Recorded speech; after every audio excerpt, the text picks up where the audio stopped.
Cali, je suis ravie de vous retrouver pour un tout nouveau DIY. Aujourd'hui, je vous propose une idée de cadeau de Noël originale, la bouillotte sèche. Il s'agit d'une excellente idée cadeau pour l'hiver puisqu'elle permettra de tenir au chaud vos proches et surtout, vous pouvez la réaliser de façon très simple et aussi économique. La première étape consiste à fabriquer l'enveloppe de la bouillotte. Je vais donc recycler une ancienne écharpe.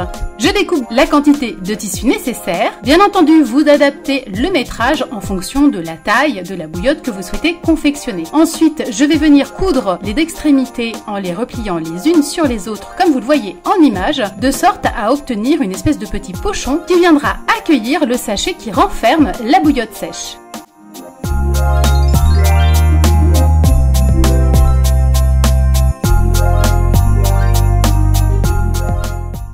La deuxième étape consiste à fabriquer la housse qui va donc accueillir la matière sèche de la bouillotte. Pour ce faire, comme d'habitude, je recycle et là, il s'agit de chutes de tissu. Je trouvais que le coloris se prêtait parfaitement à Noël. Je vais découper différentes bandes que je vais assembler pour avoir donc le bon gabarit qui rentrera parfaitement à l'intérieur de la bouillotte.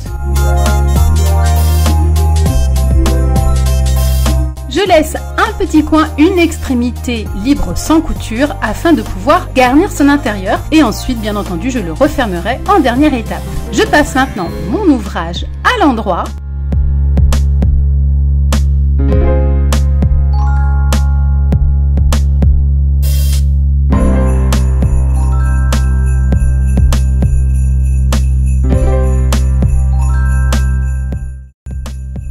Pour ajouter un côté encore plus personnalisé, j'ai décidé d'utiliser du fil doré et de broder, enfin en quelque sorte en fait de dessiner l'initiale de la personne à laquelle la bouillotte sèche est destinée. C'est la première fois que je faisais ce genre de choses, donc j'ai essayé de cibler à peu près le centre de la couverture de la pochette de la bouillotte et j'y suis allée progressivement en dessinant la lettre dans un style de police un petit peu anglaise, mais je voulais vraiment conserver le côté fait à la main qui je trouve fait tout son charme.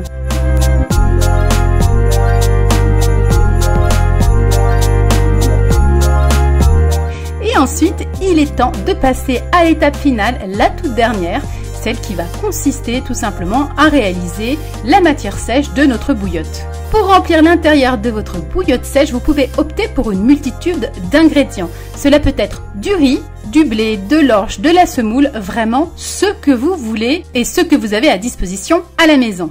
Pour ma part, j'ai opté pour un mélange de blé dur avec de la lavande sèche auquel j'ai rajouté progressivement un mélange d'huile essentielle de lavande et aussi de petits grains de bigarade.